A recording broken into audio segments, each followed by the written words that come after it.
ચૂંટણીના સંદર્ભમાં મોદી પરિવારની સભામાં ઉપસ્થિત વારોલી, જીરવલ, ભંડરકાસ, વારણા, અંધારપાડાના મારા પાંચે ગામના બધા જ આગેવાનો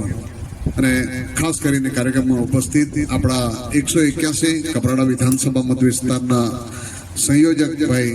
ગોઈમા જિલ્લા પંચાયતના સભ્ય અને સંયોજક ભાઈ શૈલેષભાઈ, આપણા તાલુકા પંચાયતના પ્રમુખ શ્રીમતી હીરાબેન, આપણા આજ વિસ્તારના જિલ્લા પંચાયતના સભ્યબેન દક્ષાબેન, કારોબારી અધ્યક્ષ સલોજનાબેન, સરપંચ શ્રી સાધનાબેન, ઉપસ્થિત મારા પૂર્વ કારોબારી